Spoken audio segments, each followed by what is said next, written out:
It's interesting. We're having this conversation right now at the end of Pride Month, which I think is kind of perfect because at the beginning of Pride Month, when everything is fireworks, flags, brand logos suddenly turning rainbows, there is an energy, a lot of it. But by the end, when the dust settles, that's often when the real stuff begins. That's when people start asking, what happens now? What happens after the parade? What happens when it's just me and this identity I've been holding on to quietly? So, yeah, maybe this is the best time to talk about coming out. Before we dive into it, though, I want to take a step back because it's important to understand that we always haven't had the language or the safety to have this conversation at all. There was a time when psychology itself, the field that's supposed to help us understand the human mind, considered homosexuality a mental illness, not metaphorically, quite literally. For most of 20th century, a field meant to help people heal was part of the machinery that hurt queer people. In 1952, homosexuality was officially listed as a mental disorder in the Diagnostic and Statistical Manual of Mental Disorders, or the DSM-1. It wasn't until 1973 that the American Psychiatric Association voted to remove it. And after years of protest, advocacy, and internal debate, until 1973, homosexuality was listed as a diagnosable disorder in the DSM. The DSM, which is quite literally the Bible of psychiatry. So if you were gay in 1955, you went to a therapist, they wouldn't try to heal you, but they would try to cure you of your illness being the homosexuality. That was the professional standard, and people were subjected to horrific treatments, conversion therapies, institutionalization, and even electric shock. It took decades of activism, scientific research, and real human courage to finally remove it. First from DSM in 1973, and eventually from most formal medical framework. And today, homosexuality, bisexuality, asexuality, and even pansexuality, these are all recognized as neutral, healthy variations of human experience. Not mental illnesses, not disorders, just, life. As philosopher Michel Foucault once wrote, where there is power, there is resistance. And queer resistance, especially in relation to medical and psychological power, has always been about reclaiming the right to narrate one's own life. Today, LGBTQ plus identities are recognized by every major psychological and medical association as healthy, natural expressions of human diversity. But the social and cultural lag is still real. And that's why coming out still carries weight, even today. But we are dealing with this ripple effects of pathologizing because while psychology has updated its book, a lot of people, families, institutions, and even whole governments haven't caught up yet. That's why coming out still matters. That's why Pride isn't just a party. That's why this conversation right here, right now is worth having. So what does it mean to come out? It's not just about telling someone you're gay or bi or trans. It's about revealing a part of yourself that the world has often asked you to keep hidden. Coming out is not about spectacle, it's about integrity. It's about the quiet decision to stop living in contradiction. To say, this is who I am. I have decided not to negotiate that anymore. And it's not a one-time event. It's one of the biggest myths. You don't come out once. You come out again and again. To friends, to co-workers, to healthcare providers. Sometimes even to yourself. Over and over in new ways. Sociologist Ken Plummer calls it narrative accomplishment. He writes that coming out is not something that simply happens. It's something people do. And do repeatedly in response to changing contexts. This repetition can either be empowering or exhausting, and sometimes it is both. Let's talk about why it matters, not just socially, but biologically, emotionally, existentially. When someone is forced to hide core parts of their identity, their body stays on high alert. There is this constant low-level tension, a survival reflex. You're scanning for danger, watching your words, modifying your behavior, and it doesn't go away when you leave the room. It stays in the body. In psychology, we call this minority stress, the chronic stress experienced by people in stigmatized group. And it builds over time. It just doesn't cause emotional strain. It shows up in your nervous system, in sleep patterns, in immune functioning. It is not abstract, it is physiological. As psychologist Elaine Meyer, who developed the minority stress model, puts it, the burden of stigma creates health disparity, not because of who people are, but because of how society treats them. This isn't hypothetical. According to the Trevor Project's 2023 National Survey on LGBTQ plus youth mental health, 41% of LGBTQ plus youth seriously considered attempting suicide in the past year. Among transgender non-binary youth, the number jumped to 54%. But, this is crucial, LGBTQ plus youth who felt high social support from their family reported suicide attempts rates at less than half the rate of who did not. Affirmation matters too. Trans and non-binary youth who reported that all or most people in their life respected their pronouns attempted suicide at 12% compared to 27% of those who said few or none did. So yes, affirmation, visibility, it supports life quite literally. Not because queer people need to be fixed or cured, but because when you create space for someone to be who they are without punishing or putting pressure on them, their whole system gets to relax. Their heart rate slows, their self-worth strengthens, their will to live and to live authentically increases. This is why psychologists today emphasize that coming out should never be forced. It should be self-directed, not imposed. It should be met with support and not skepticism. Because when people are safe to be visible, they get to move forward from survival. They get to start living. If we zoom out a bit, we see that identity itself is a developmental process. Erik Erikson, who developed a theory of psychosocial development, describes adolescence as the stage of identity versus role confusion. It's the time when we begin to ask, who am I and how do I fit in? For many people, this is challenging but relatively linear. You explore interests, roles, beliefs, and eventually put pieces together and create a sense of self. But for queer people, the process often gets delayed or distorted because the scripts we are handed don't include us, or otherwise they punish us for trying to write new ones. As a result, LGBTQ plus youth may spend longer in identity questioning state. Not because they're indecisive, but because they're navigating more barriers to clarity. Barriers like stigma, silence, lack of representativeness, or even sometimes outright hostility. James Marcia, who expanded on Erikson's work, proposed 4 identity statuses to describe where someone might be in the process.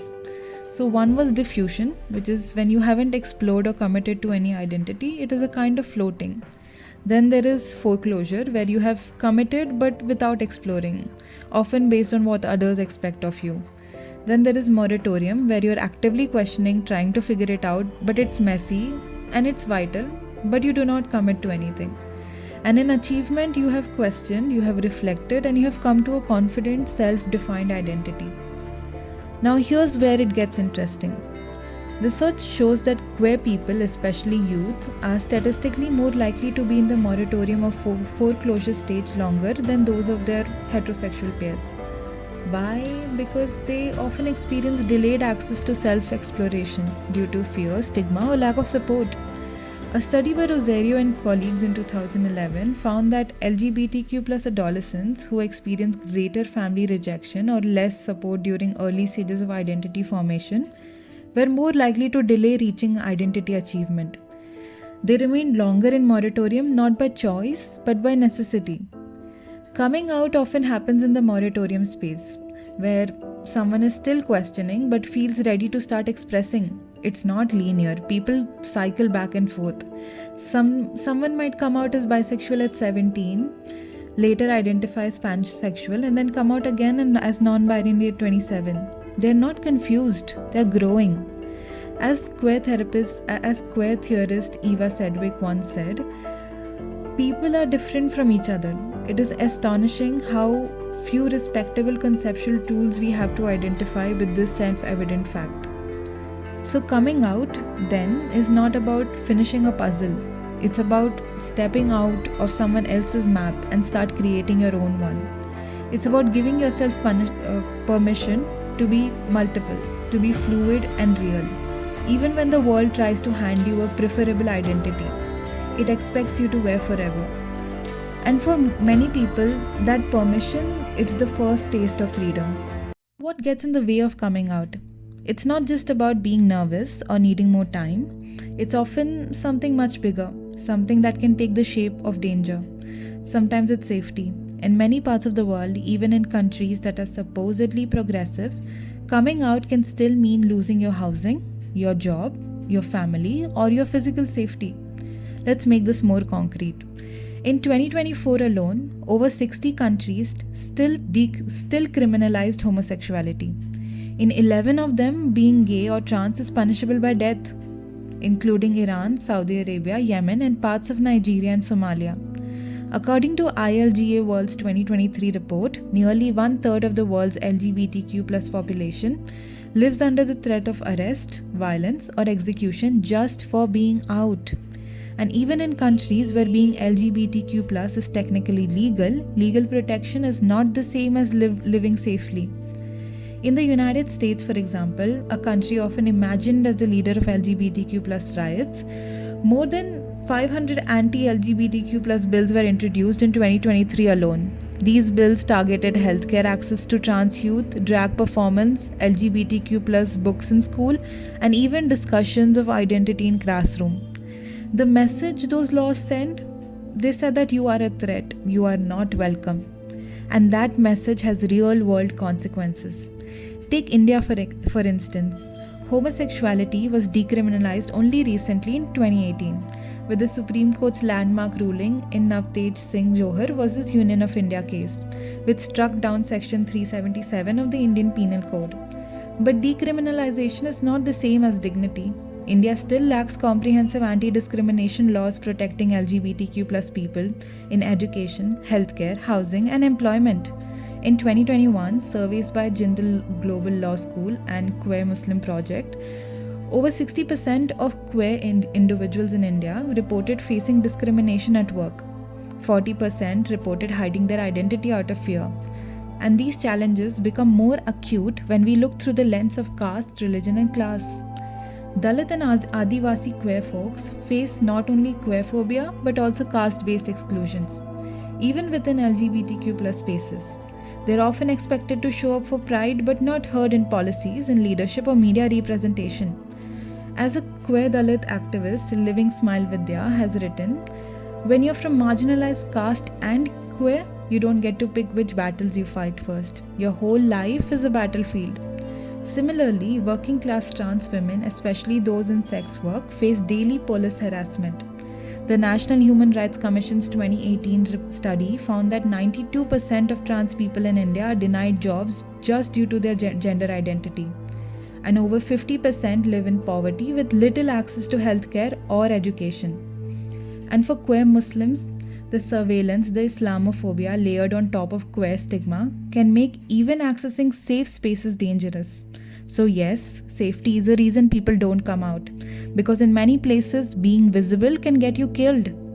And it doesn't always take violence. Sometimes the threat is quieter. Being disowned, being kicked out, losing a job, being laughed at, having someone look at you like you've made their world more difficult. According to True Colors United, 28% of LGBTQ+ youths in US experience homelessness at some point in their life, mostly when they're coming out to unsupportive families. The number rises to over 40% in Black youth. These are teenagers sleeping on couches, shelters, or streets. Not because they did something wrong, but because they told the truth of who they truly are. Sometimes the danger is financial. In 29 countries, there are no workplace protections at all against being fired for being LGBTQ+. Even in places where there are laws, discrimination often flies under the radar through stall promotions, passive exclusion, or toxic office cultures. And sometimes the threat isn't anything that happens outside. Sometimes it's internal. Sometimes it's fear of being misunderstood, of disappointing your parents, of losing a friend you care deeply about, or having to explain yourself over and over again to people who might never want to understand you. And then there is shame. Shame is different. Shame is difficult. Shame is deeper. It doesn't shout, it whispers. You're wrong. You're too much. You don't belong. Everyone will leave. And here's the thing. Shame doesn't usually come from one big traumatic moment. It accumulates in small things. A joke someone made, a teacher who said that's not appropriate, the way people go quiet when someone comes out, the moment your parents pause too long after you say, "There's something I need to tell you." Shame gets passed down in silence. Psychologist Brené Brown describes shame as the intensely painful feeling or experience of believing that we are flawed and therefore unworthy of love and belonging. And here's what comes out that pushes people against each other. It's not just about saying I'm gay or I'm trans. It's about saying I will no longer carry your fear of me inside my body. Coming out, when done freely and safely, is a way to resist this internalized shame. To say, no, I'm not broken, I'm becoming. It is a declaration not of perfection but of possibility. And when someone chooses to come out, knowing all of this, they're not being dramatic, they're being brave in the truest sense of the word. Because sometimes telling the truth can cost you everything. And sometimes telling the truth is how you begin to build it all back. If someone comes out to you, what do you actually do? The first thing is deceptively simple. You listen. You don't need a script. You don't need perfect words. You just need to be present. To hold space without fixing, correcting, questioning, or centering yourself. You thank them. You recognize what it took to say those words out loud, and you honor the risk that they just took by telling you. You say things like, "Thanks for telling me. I'm honored you trusted me. You don't have to go through this alone." And then, and this is crucial, you pause. You don't rush to interpret. You don't pivot to a memory about your one gay coworker. You don't say, "But I already knew," even if you did. Because even well-meaning comments like that can land as dismissive. And please don't ask, "Are you sure?" Because yes, they're sure enough to tell you. And asking that question might sound like curiosity, but it is often felt as doubt, as interrogation. And absolutely do not treat it like gossip. This isn't your story to share. It's not a detail, it's someone's life. Let them decide who hears what, when, and how. This is about consent, not just in the physical sense, but emotional and relational consent too. Why does this sound so much? Because psychologically, when someone reacts to your vulnerability, it teaches your brain what kind of space you are in, safe or threatening. Neuroscience tells us that when we perceive a social threat, rejection, judgment, or ridicule, our brain reacts the same way as it does to physical danger. The amygdala lights up, stress hormones like cortisol spike, we brace, we shut down.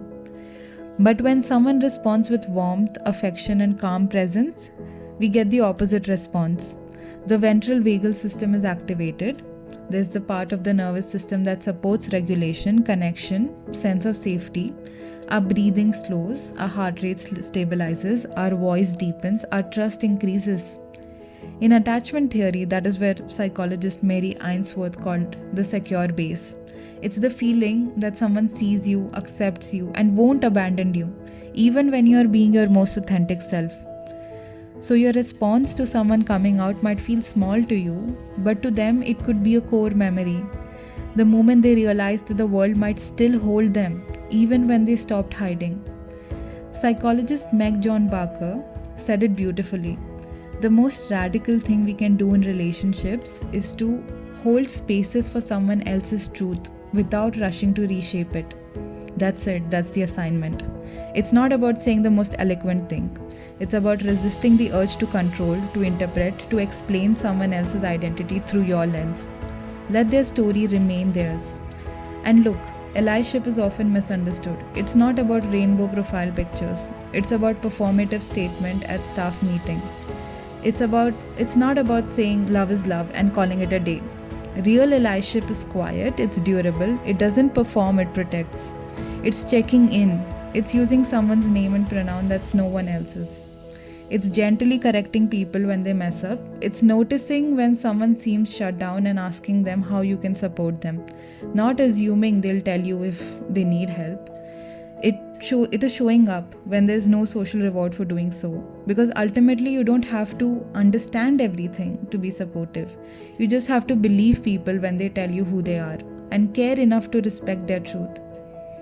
And that kind of presence, that's not just kind, it is healing. Out often gets talked about like a door you walk through, but in reality, it's more like a garden you tend. Something is living in it, you are growing. Sometimes it is messy, but it is always yours. It's not about becoming someone else, it's about shedding the fear of being who you already are. It's about deciding, sometimes loudly, sometimes quietly, to stop shrinking. And yet, even as we celebrate coming out, we need to say this clearly. Coming out isn't the only way to be queer. Not everyone comes out, not everyone wants to, not everyone can. And no one owes their identity to anyone, not their friends, not their family, not their workplace, not the internet. Visibility can be life changing, but so can privacy. Choosing to keep something sacred, choosing to stay silent, choosing to stay safe, that's not cowardice, that's survival, that's wisdom. Queerness is not authenticated by disclosure. It's not made more real by being witnessed.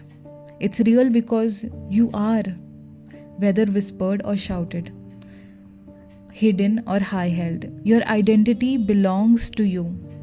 Audre Lorde once said, "When I dare to be powerful, to use my strength in the service of my vision, it becomes less and less important whether I'm afraid."